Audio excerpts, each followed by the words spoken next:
Tengo el placer de presentarles al doctor Galileo Escobedo. Él es investigador en Ciencias Médicas en la Unidad de Medicina Experimental del Hospital General de México. Le pido que pase, por favor, y nos presente a su presidium. Gracias.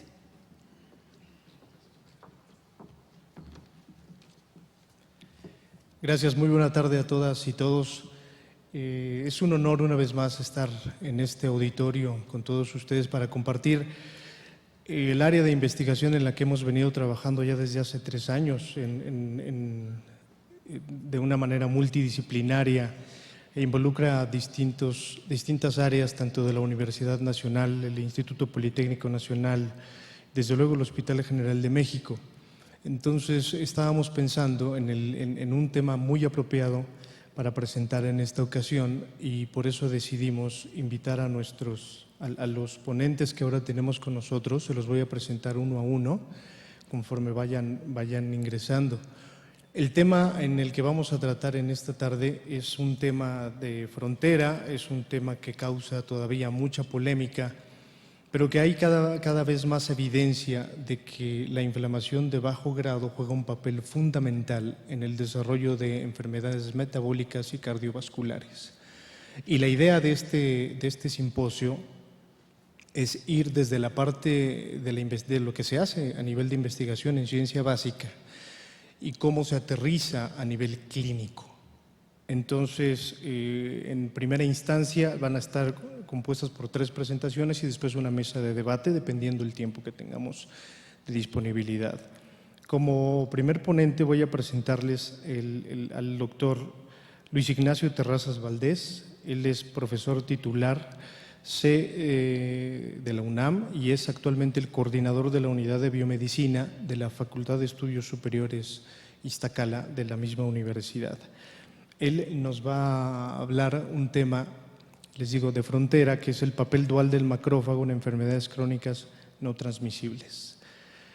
Posteriormente tendremos a la doctora Sonia León Cabrera, quien es investigadora postdoctoral también en la Unidad de Biomedicina de la Facultad de Estudios Superiores Iztacala de la Universidad Nacional Autónoma de México, quien nos hablará de la inflamación sistémica en pacientes con desórdenes metabólicos y cardiovasculares, la evidencia que se ha obtenido hasta el momento.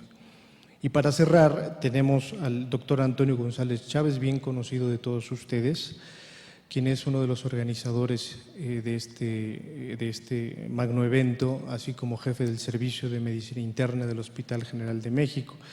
Y él nos va a hablar del uso de los agentes antiinflamatorios para el tratamiento del síndrome metabólico, una cosa que hemos titulado de la investigación básica a la aplicación terapéutica. Por primera instancia voy a pedir al doctor Luis Ignacio Terrazas que por favor nos acompañe para que nos pueda platicar el trabajo que tiene para ustedes. Muchas gracias. Buenas tardes. Muchas gracias a los organizadores por la invitación. Es un placer estar aquí. Espero que no se aburran mucho. Voy a hacer una presentación de investigación biomédica básica. Van a escuchar mucho de ratoncitos y un poco de inmunología. Este es el título de la presentación: el papel dual de los macrófagos en enfermedades crónicas no transmisibles. Básicamente nos vamos a enfocar a 2 enfermedades autoinmunes, como es la esclerosis múltiple y la diabetes tipo 1. Pero viéndolos desde un punto de vista en el cual cuando nuestro sistema inmune está expuesto a diferentes patógenos, ¿cómo podemos nosotros, o cómo puede el sistema inmune, una vez expuesto a estos patógenos, modular la respuesta contra estas patologías? En los últimos años nosotros hemos tratado de hacer una interacción entre lo que pasa en el sistema inmune cuando estamos expuestos de una manera crónica a diferentes patógenos. En esta ocasión les voy a hablar un poco acerca de las infecciones causadas por el mintos y en particular una experimental con la que trabajamos en el laboratorio. Los parásitos helmintos o gusanos que tenemos, que nos colonizan a través de nuestra vida, sobre todo cuando somos pequeños, tienen una gran diversidad en formas, tamaños y mecanismos de infección. Sin embargo, todos ellos, como ustedes pueden ver aquí, que tienen una morfología diferente, tienen la característica de inducir cierto tipo de respuesta inmune en los hospederos que ellos están parasitando.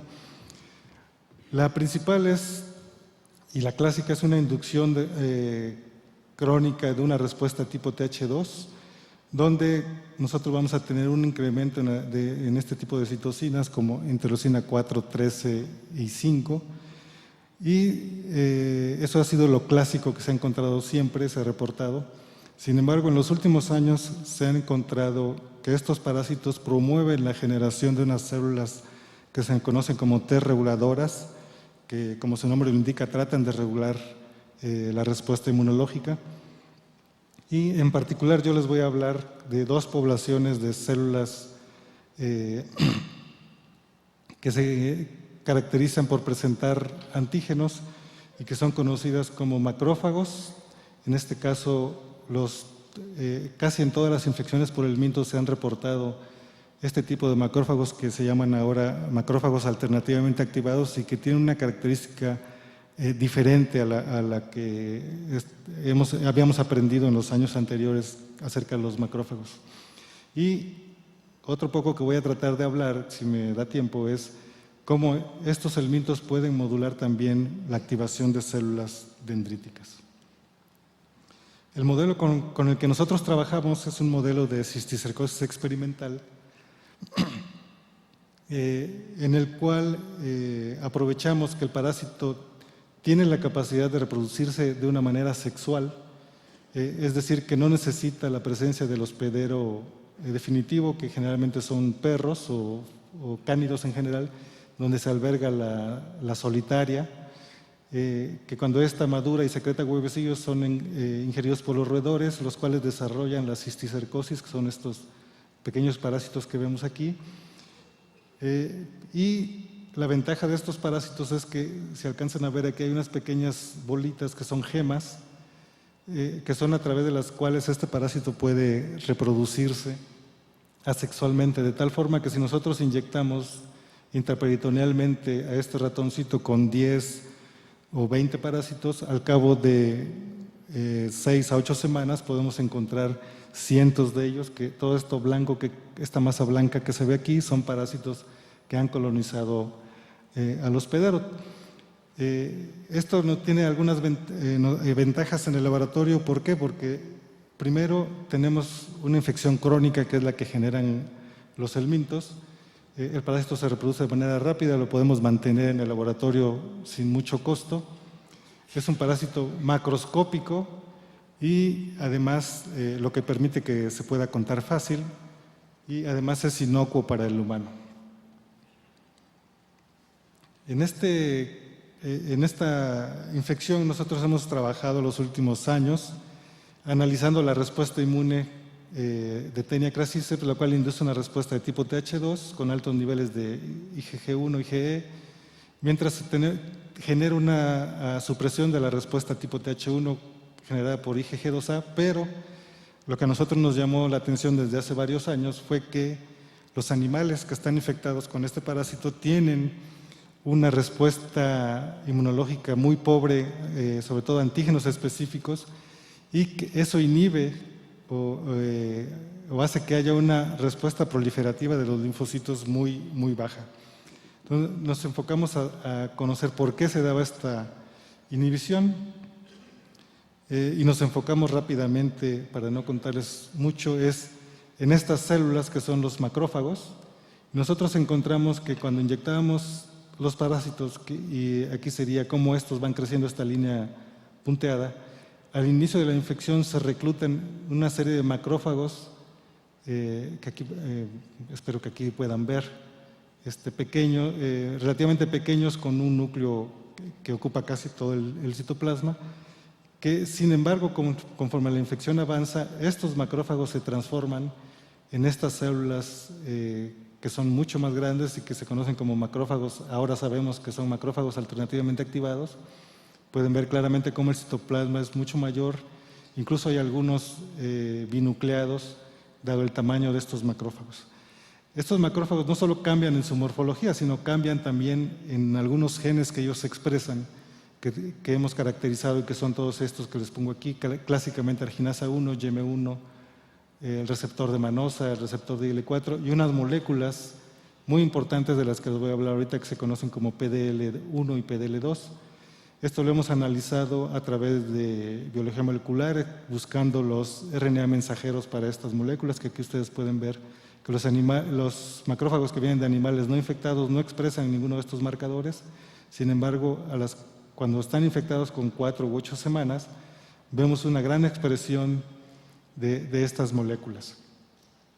Entonces nos empezamos a preguntar nosotros qué papel podrían tener estos macrófagos en el desarrollo de la infección. Como sabíamos que había una respuesta proliferativa deficiente en los animales infectados, tratamos de buscar si estos macrófagos eran capaces o estaban relacionados con esta supresión. Lo que hicimos fue tomar linfocitos de animales sanos, estimularlos con un estímulo antigénico fuerte que es anti-CD3. Estos linfocitos deberían proliferar y luego agregamos diferentes cantidades de estos macrófagos que venían de animales infectados.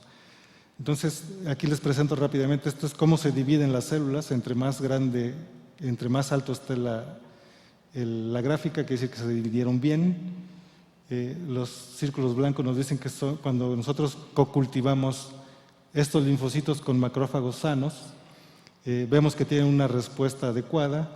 Sin embargo, cuando a estos mismos linfocitos nosotros le agregamos macrófagos que vienen de animales infectados, vemos cómo la respuesta proliferativa esperada se disminuye rápidamente hasta un 50%, de tal forma que solamente un macrófago puede suprimir al 50% de la proliferación de linfocitos T activados. Si nosotros aumentamos la concentración de macrófago, donde tengamos un macrófago contra 8 linfocitos, vemos que prácticamente el 100% de la proliferación se elimina, y cuando ponemos todavía más concentrados estos macrófagos, prácticamente inhiben la proliferación de estos linfocitos, que deberían estar aquí, y vean cómo se baja casi sabemos que es más o menos el 90% de inhibición de la proliferación. La pregunta siguiente fue cómo se lleva a cabo esa inhibición. Detectamos algunos factores solubles que determinamos por diferentes mecanismos que no estaban involucrados, y entonces analizamos si el contacto del macrófago con los linfocitos era importante para esta supresión, y sembramos a nuestras células en unos pozos especiales que se llaman transwells, de tal forma que los macrófagos, que los pusimos aquí en este pocito de arriba, no entraran en contacto con los linfocitos que iban a estar en la parte de abajo, pero sí iba a haber paso de moléculas solubles a través de estos pequeños poros que están aquí. Y así encontramos que cuando había contacto celular, cuando no estaban estos transwells, los macrófagos suprimían hasta el 90% de la proliferación de los linfocitos. Sin embargo, cuando nosotros poníamos el transwell y evitábamos el contacto de célula a célula, esta inhibición se reducía hasta apenas un 10%. Por supuesto, nuestro control, que cuando tomábamos macrófagos de animales sanos, no había ninguna supresión. Esto nos quería decir que estos macrófagos estaban involucrados en este proceso de supresión. El siguiente paso fue ver las moléculas, como les mencionaba al principio. Buscamos rápidamente estas moléculas que se llaman PDL2, que tienen que ver con que se expresan en la superficie de los macrófagos con estas características alternativamente activados, y que tienen la capacidad de suprimir a los linfocitos T. Entonces lo que buscamos fue determinar si estos macrófagos estaban presentes. Esta línea nos indica que están presentes durante la infección. Si la infección se hace más crónica, casi el 80% de los macrófagos expresa esta molécula. Si nosotros bloqueamos tanto esta molécula PDL2, la supresión que esperábamos, que sería esta, se elimina completamente al bloquear esta interacción de esta molécula de membrana. Entonces empezamos a conocer que estos macrófagos eran muy importantes en la regulación de la respuesta inmune, y actualmente se sabe que estos macrófagos son realmente plásticos, y de un monocito común estos macrófagos pueden diferenciarse de acuerdo al medio ambiente con el que se encuentren, es decir, si se encuentran con un patógeno intracelular van a responder de una forma, y si se encuentran con un helminto, como es el caso que les estoy presentando, van a responder de otra totalmente diferente. Entonces tenemos que un macrófago, cuando se encuentra con protozoarios o bacterias o incluso virus, en presencia de un ambiente proinflamatorio como sería interferón gamma y L12, estos macrófagos se diferencian a lo que conocemos como macrófagos clásicamente activados y que van a estar relacionados con procesos inflamatorios que pueden llegar a ser patológicos. En cambio, si estos macrófagos se encuentran con un ambiente donde hay helmintos, y estos helmintos sabemos que inducen este tipo de interleucinas, interleucina 13, 4 y 21, estos macrófagos, en lugar de volverse clásicamente activados, se vuelven alternativamente activados, con características totalmente diferentes, principalmente con un efecto inhibidor de proliferación de linfocitos, como les acabo de mencionar, y que muchas veces son capaces de inhibir procesos inflamatorios, que es lo que voy a tratar de mencionarles más adelante. Y estos efectos inhibitorios son a través de varios mecanismos solubles, como interleucina 10 TGF-beta, y de membrana, como les mencioné, de moléculas PDL1 y PDL2, y los cuales pueden llegar a inhibir un proceso patológico inflamatorio, que es lo que les voy a tratar de presentar en este momento. No voy a hablar tanto del parásito, sino de lo que hace este parásito para modular la respuesta inmune del hospedero y cómo nosotros pudiéramos aprovechar eso. Primero les enseño lo malo que puede hacer este parásito, que es si nosotros coinfectamos a un animal con el cisticerco y luego lo infectamos con otro parásito no relacionado como es Leishmania, podemos ver que los animales que están coinfectados desarrollan una lesión mucho mayor y albergan mayor número de parásitos que un animal que no ha sido infectado previamente con el helminto. Pero esto pues, más o menos lo esperábamos, que una infección con helminto favoreciera una posterior infección. Sin embargo, quisimos ver nosotros el lado bueno de esta posible modulación de la respuesta inflamatoria por este helminto a través de una hipótesis que está vigente desde hace 2 décadas, que se ha conocido como la hipótesis de la higiene, la cual de manera sencilla nos dice que la falta de exposición a patógenos durante el desarrollo de nuestra vida, sobre todo juvenil, nos hace más susceptibles a desarrollar procesos autoinmunes o procesos inflamatorios debido a un exceso de la respuesta inmunológica. Es la forma más sencilla de decirlo. Y esto se ha demostrado a través de estudios epidemiológicos y clínicos que se han corroborado en el laboratorio, en el que, por ejemplo, enfermedades autoinmunes como la esclerosis múltiple se encuentra principalmente en aquellos países altamente desarrollados, que son todos los que van a ver entre naranja y rojo, que son aquellos países del norte, ya no les gusta que les digan desarrollados, que sería toda Norteamérica y el norte de Europa. En cambio, los países que menos incidencia tienen de esta enfermedad son los países que están aquí marcados en verde, que son países del sur, elegantemente así nos dicen ahora, como sería México, toda Latinoamérica, Brasil, partes de África, ¿no? Y si ustedes sobreponen aquí en qué países hay más infecciones por helmintos, pues estos colores serían totalmente al revés. Entonces, basado en eso, se han hecho varios estudios para demostrar cómo la presencia de estos patógenos, principalmente helmintos, puede modular y evitar el desarrollo de enfermedades autoinmunes. La encefalomielitis es una enfermedad autoinmune totalmente inflamatoria en la cual se ataca al sistema nervioso central, principalmente a la cubierta de mielina que recubre a las neuronas y lleva a un proceso inflamatorio y a una distrofia muscular principalmente. Nosotros hemos montado este modelo en ratoncitos, en estos negritos que son C57,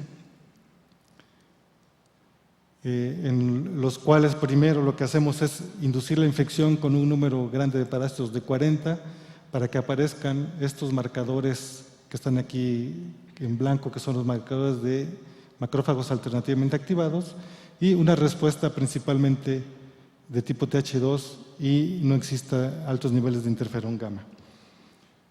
Cuando nosotros